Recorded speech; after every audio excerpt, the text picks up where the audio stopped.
My piece is called Liza, and it starts with a quote from Eve Joseph from The Yellow Taxi. We go on with the dead inside us. 2 years before I celebrated my 50th birthday, I moved into the upper level of my parents' duplex. Not because they needed me. My stepfather had passed away some years before, and Mom, a petite but tough and feisty lady in her 70s, was as strong as she had ever been. The move was the result of financial problems that occurred after I resigned from an untenable employment situation and was struck with a serious illness before I could find a new job.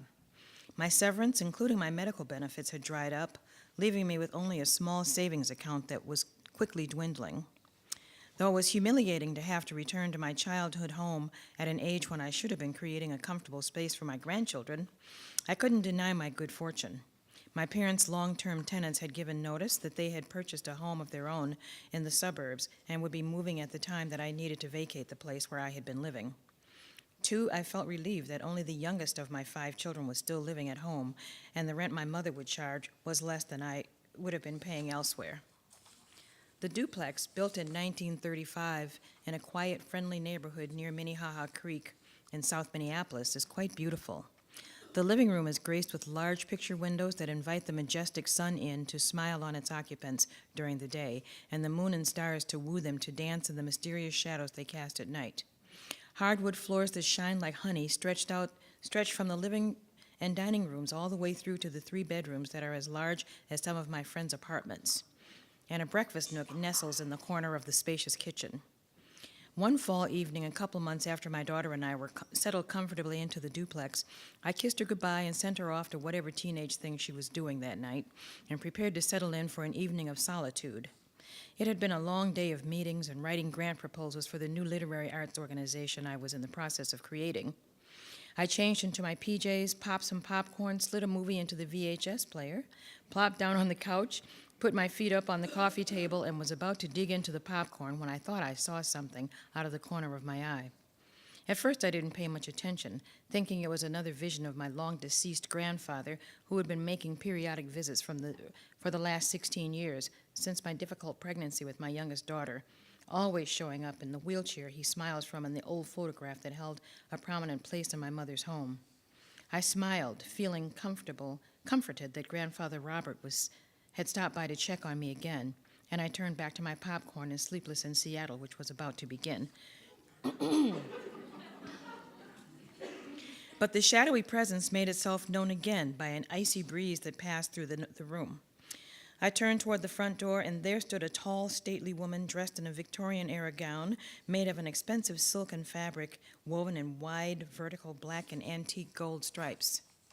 Dainty buttons covered in the same fabric snaked up the bodice from her waist to her neck, where a neckband topped with fine lace encircled her throat. A bustled skirt drifted from her tiny waist to the floor, and long sleeves puffed at the shoulders hid her graceful arms. A large hat, enhanced with ostrich plumes, covered her thick black pompadour. She was accompanied by a tall, dapper gentleman dressed in a tan suit and a top hat, his arm looped possessively through hers. I stared in disbelief, stunned by this ghostly intrusion. Somehow I knew the woman was a relative, an ancestor, yet fear engulfed me as I wondered why she was there.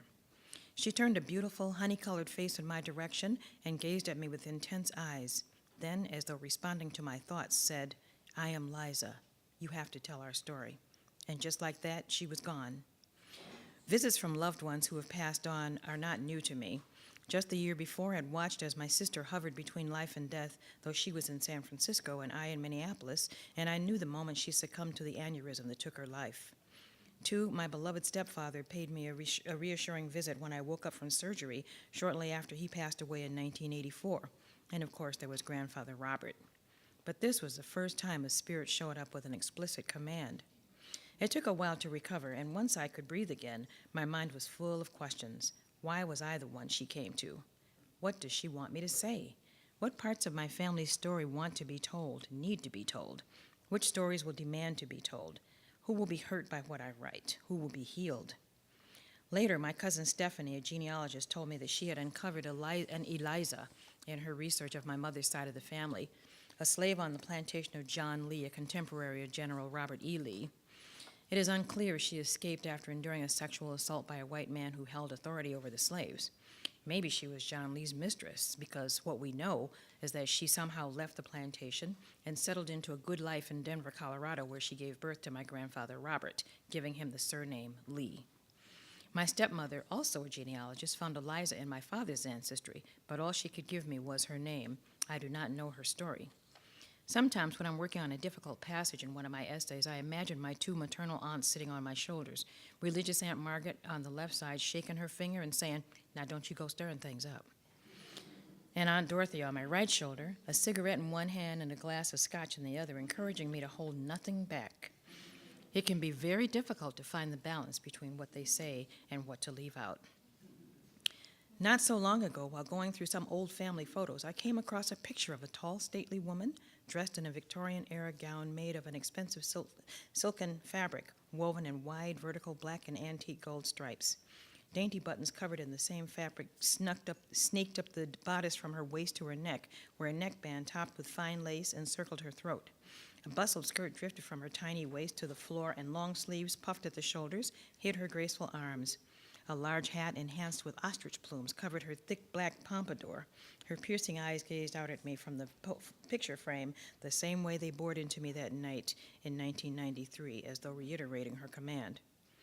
The stories of historical trauma, which began with the enslavement of my people in 1619, when the first known slave ship docked in Jamestown, Virginia, coupled with the traumas that we continue to endure today, make it clear that we need to keep telling our stories, for the healing power of story, whether in prose, poetry, drama, or song, cannot be stressed enough.